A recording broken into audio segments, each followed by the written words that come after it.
JBN, we keep you informed. St. James man charged with assault and shooting. The St. James police have charged a man who allegedly engaged with their colleagues in a shootout in Retirement District, Granville in February.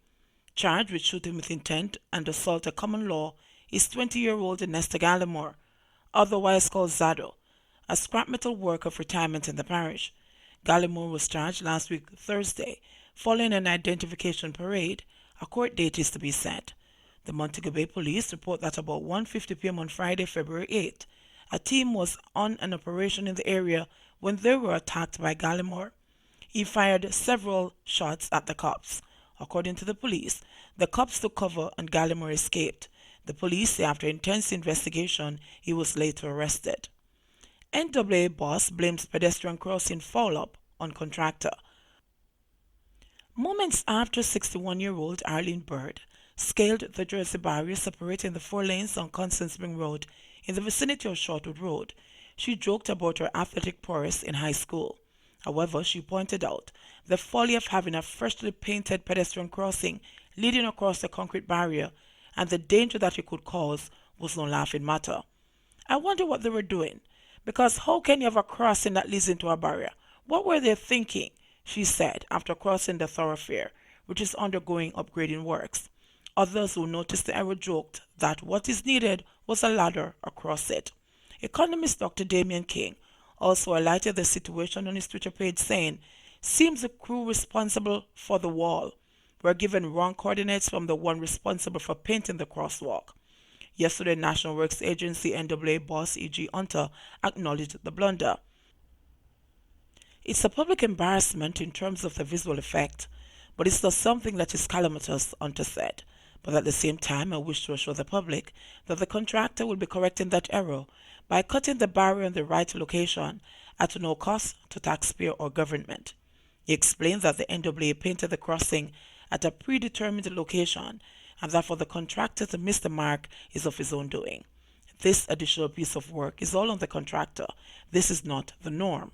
It just so happened that the contractor did not leave the opening at the position that's on the drawing, and how it works in a contract is that whenever a contractor makes an error, he is issued with an instruction, and that is at his expense, said Hunter.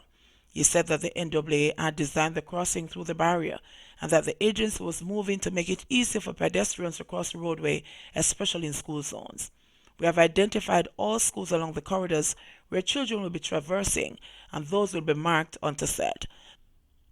The location of pedestrian crossings is predicated on safety purposes and the proximity to places most used by pedestrians.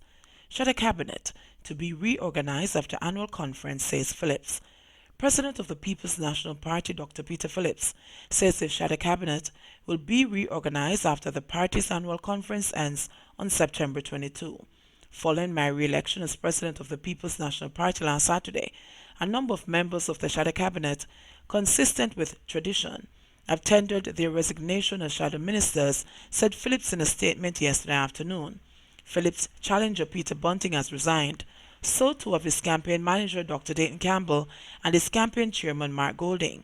Phillips said it was his intention to shake up his team of spokespersons, but said that the exercise was delayed as a result of the presidential election. At a meeting of the party's National Executive Council in April this year, I had indicated that I would be reorganizing the Shadow Cabinet after the end of the parliamentary sectoral debate. The internal presidential election intervened, and I considered it prudent to postpone that exercise. I now intend to undertake the Shadow Cabinet reorganization after the conclusion of the party's annual conference on September 22, he said. Until then, I have asked all shadow ministers to remain in place and continue to monitor their assigned portfolio, Phillips said. Phillips is to meet Bunting today. Noranda stays loyal to cockpit country despite opposition to mining. Noranda Jamaica Bauxite says it is committed to continue open and frank dialogue with local communities in and around the cockpit country to clarify any misunderstandings in relation to its operations there. The company also said in a release issued over the weekend that it will continue its long-standing and mutually beneficial relationship with the government of Jamaica and the Jamaican people, Despite the current issues surrounding its mining operations, Noranda, Jamaica entered into a 26-year mining lease with the government in 2004. However, it was discovered in 2017 that portions of the leased land fell within the Cockpit Country Protected Area. The company said it has cooperated with the government and agreed to arrangements for its mining activities to be relocated to areas that fall outside the boundaries of the CCPA.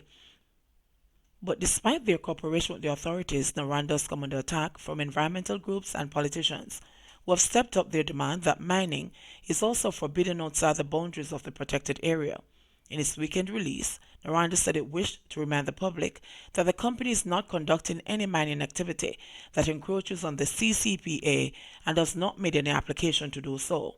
According to General Manager Delroy Dell, Noranda fully supports the zero mining policy adopted by the government in relation to the CCPA, which was designed in 2017 following several scientific studies and widespread consultations with all stakeholders, including specifically prominent Jamaican environmentalists. Furthermore, Noranda's special mining lease, SML 173, covers land wholly outside the CCPA, and while containing 8,335 hectares, the company anticipates mining only 15% of that area, Dell added. He also noted that a fundamental principle for all aspects of their operations, and a key reason why they have been able to operate in harmony with their communities, is that they not only mine bauxite, but implement environmentally friendly long-term projects that allow residents to derive greater economic and social benefits from their surrounding environment. In addition, Noranda noted that they work hard to ensure the lands they mine are effectively reclaimed for beneficial use by local farmers and residents alike.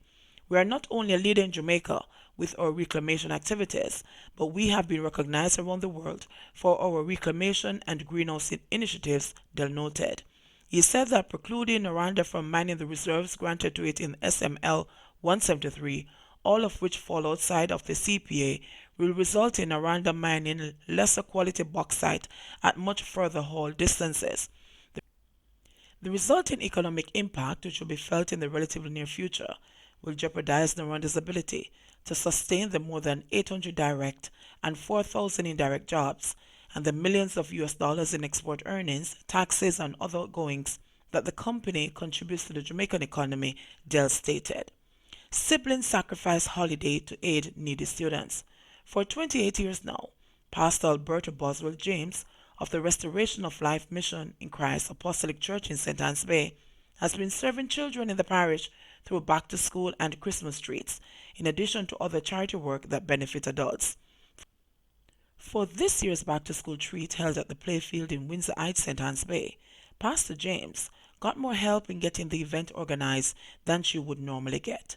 In fact, referencing Isaiah 11 verse 6, which speaks to a little child shall lead them, Pastor James had not one but two children, the brother and sister team of Nickel and Mario Williams, virtually working to make the treat a reality. Pastor James explained that she was ill and unable to pack the hundreds of back-to-school items she had purchased in Orlando, Florida, and it was left to the kids to do the physical work. Without the input of the children, the treat might not have taken place because the books wouldn't have reached Jamaica. Maria, in an act that defied her tender age, shared her experience in a speech she wrote and read at the treat, showing just how wonderful her actions and those of her brother were. Good evening, ladies and gentlemen, boys and girls. I would like to share my experience in Orlando, Florida with you, Maria began. My brother and I made a tough decision that other little kids probably wouldn't want to make, and that is to give up our holiday to go and help kids who really need books and bags, etc. But we chose to help them because we are pleasing the kids, Auntie Mep, which is Pastor James, and most of all God. At this time, Auntie Mep isn't in the best of health. She was weak and tired and filled with pain. She had a sick arm that had been torn inside. She couldn't even move, but she got up and went to buy the books and other school supplies for the kids. I am used to helping her when she's not well, by massaging her arm and making her some tea, and she used to call me her nurse. We managed to pack 2,500 books, but not without the help of my brother, Nickel. I do not regret my decision to go and help kids who really need to go to school and really need school supplies. Over 300 children from kindergarten to primary school level were presented with packages of books, pencils, crayons, and other school supplies. They also enjoyed rides and refreshments as they began focusing their minds on school after the summer break. The treat preceded a 2-week crusade by the church, set to run from September 1 to 15 under the same tent where the children were treated.